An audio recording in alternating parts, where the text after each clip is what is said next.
good morning, or very nearly good afternoon. Great to be here. I'm going to take the next 20 minutes to talk about what you see on screen here today. Quantum, our company Quantinuum, and more importantly, why quantum is a huge part, a transformational part of our collective futures going forward. So let's begin. If you heard anything about quantum computing over the last few months, or maybe even a year, you'll notice there's a glass half full and a glass half empty view. On the side of the glass that is half full, there's chock full of data now that suggests the number of companies and startups that are getting created, the amount of billions of dollars, the values in billions, invested in startups. 2 billion, as you can see in 2024, a 40% increase annually from 23. $40 billion and counting invested by governments all around the world into this phenomena called quantum computing, right?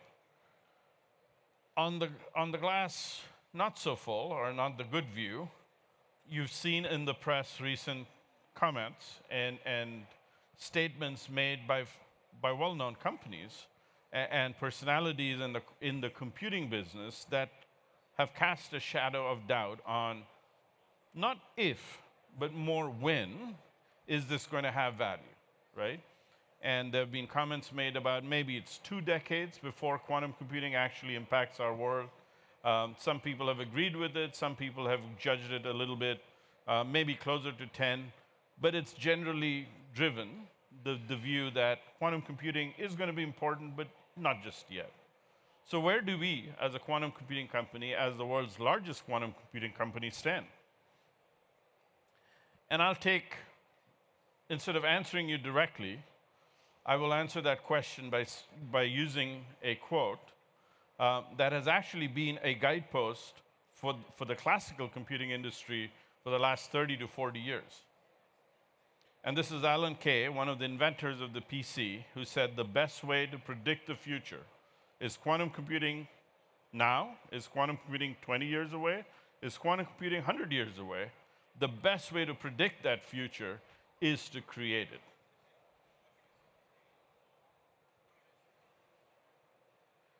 So let's take a look at what we mean by this future that we are trying to create collectively. I will tell you, it is not just a new technology. It is not just a set of use cases in a niche industry. It is the next industrial revolution. That is what we are not predicting, but working every day to create it. That industrial revolution is the combination of artificial intelligence and quantum technologies. Again, we are all aware of the great advances of artificial intelligence, particularly generative AI, as it's called, and it's now a part and parcel of every industry, every end market, every use case is getting more intelligent. This industrial revolution will continue, but will be put on a much higher gear with the use of quantum computing. And the second thing that I will tell you is it's here. This next industrial revolution isn't something we can look forward and say maybe in, again, 20 years or 50 years or 100 years. It is here now. And the rest of my time with you is why I am saying this and why we are working every day to actually even further accelerate it. Let me show you a video. Restricted by natural perception, AI models reason within a defined range of information. But quantum data tells a story unrestricted by time and space. Spooky action, from black holes and galaxies to the smallest universes that exist inside a single atom. Just as a telescope or a microscope brings unseen details into focus, quantum data provides new visibility, unveiling perspectives that conventional AI simply cannot perceive. Equipped with quantum data like insight into molecular behavior, generative AI can approach its full potential.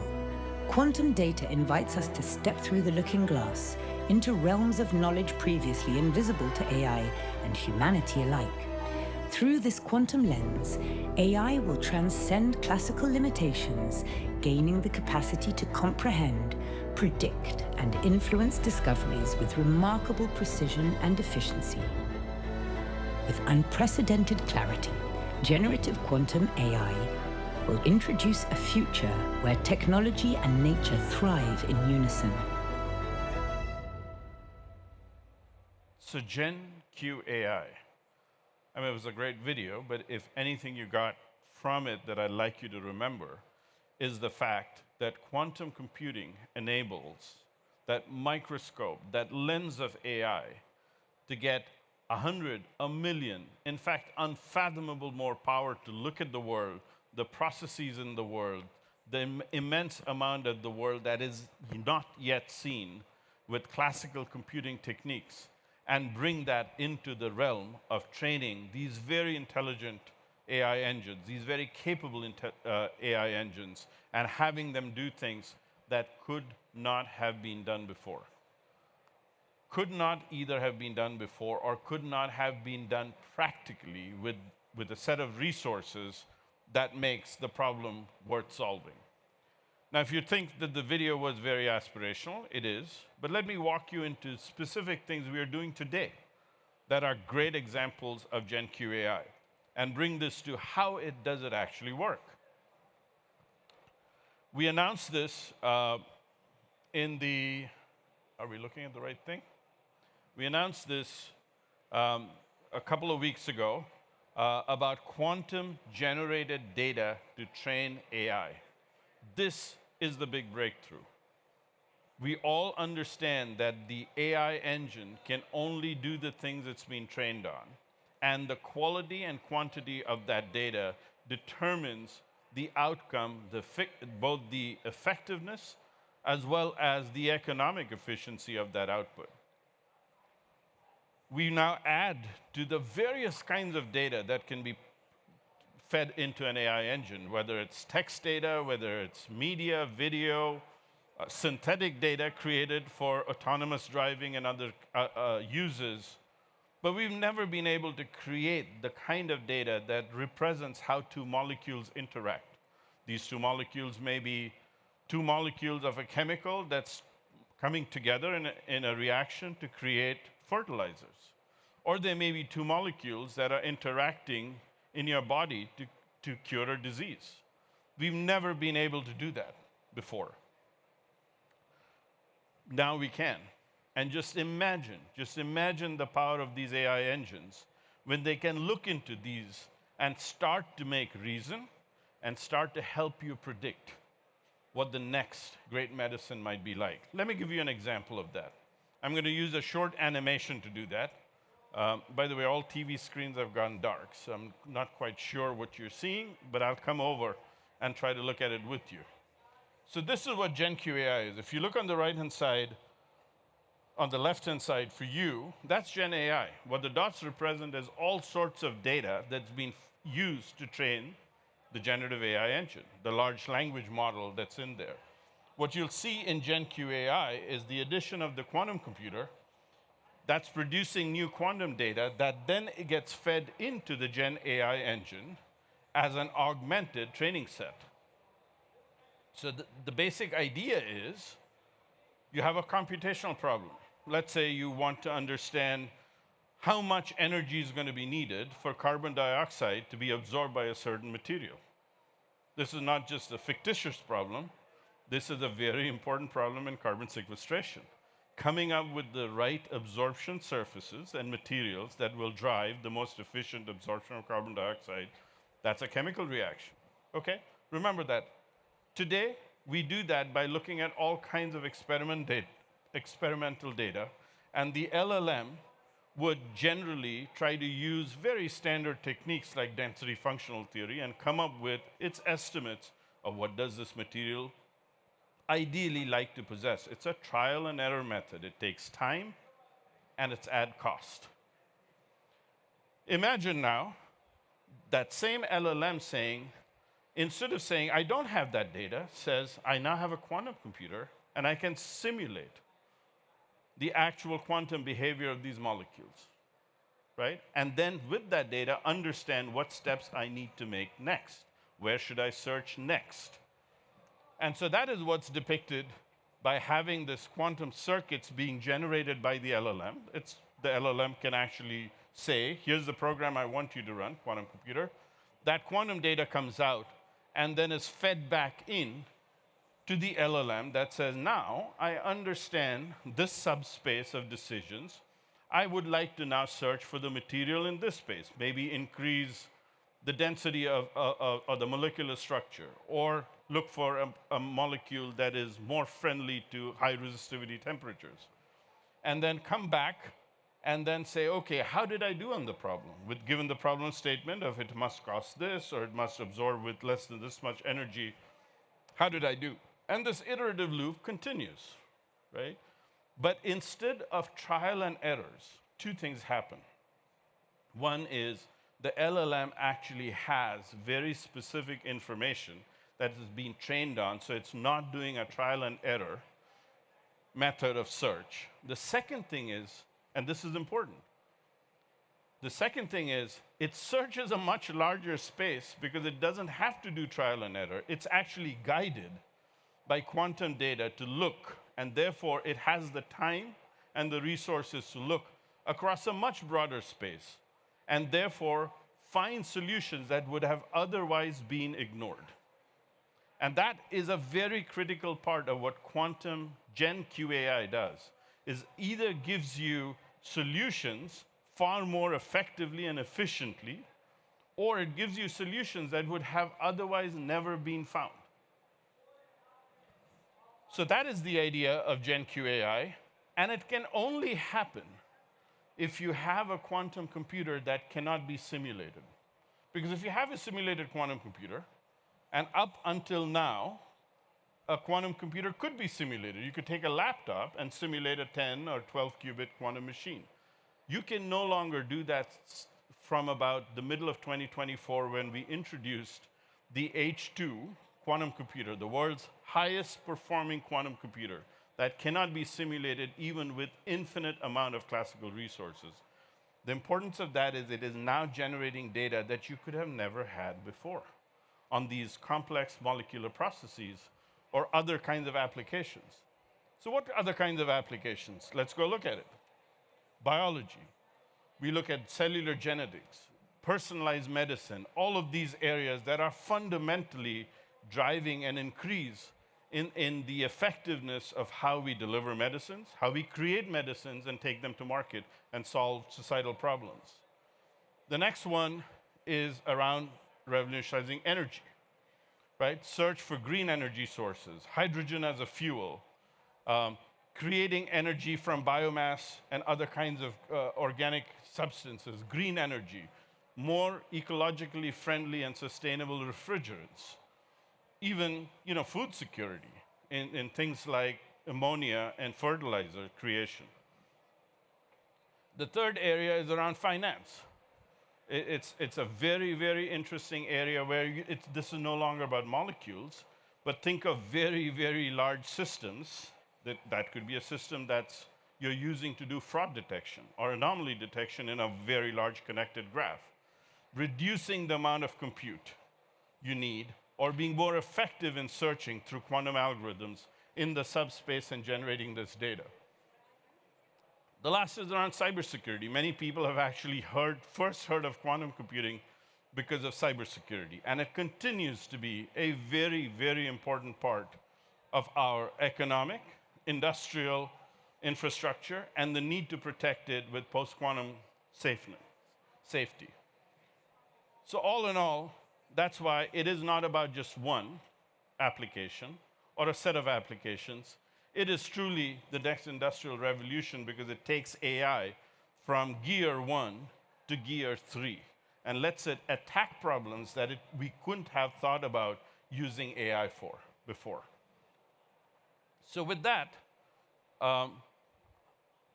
I'm going to spend the next 3 minutes talking about how we're making this happen. If I've excited you with what's possible, let's talk about how are we making that possible happen and happen now. When we say we are pulling the future into focus, we, as an industry, have gone through a period over the last few years of what we call the age of discovery. You know, we were discovering both what quantum computing was good for, but we were also discovering some of the technological paths of what to do and what not to do. And so, for instance, we solved things like how do you create bigger and bigger quantum computers without making them less and less reliable? It's called the scaling problem.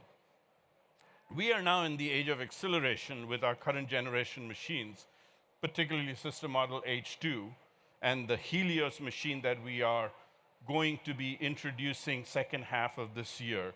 That is 1 trillion times more powerful than the H2. 1 trillion times more powerful in about 18 months.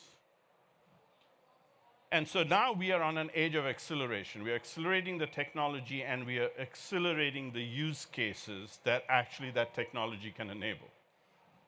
And the next one that is coming excitedly, again, not 20 years, not 3 decades, not 50 years out, but we published that roadmap in 2029. We call the age of scale, when you have millions of qubits to work with and you can pretty much tackle any known problem with the algorithms that we will have at our disposal.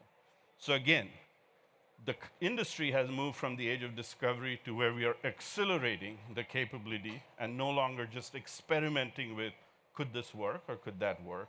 And then we are getting ready for scale. Scale is where the unprecedented economic value can get created with the combination of AI and quantum. If anything in this industry, you will find this statement to be true in quantum. The pace of change has never been this fast, yet it will never be this slow again. So hopefully, by me standing up today and saying it's 2029, I will be proven wrong. We've proven ourselves wrong. We thought we could not get to 100 logical qubits till 2030, 203 something. We are going to have 100 logical qubits in the machine in 2026, the one after Helios. So that's how fast this technology is accelerating, because we are now through some of that discovery and early research on a path of commercializing this technology. The most important thing is we're building this future together. This isn't about me as one company or one of you writing some software. This is about, it takes an entire ecosystem to come together to create these technologies, and we in Quantinuum are passionate about collaboration. Our history has been, we were born in the US and UK, and we've very quickly realized that innovation and acceleration is not confined to national boundaries.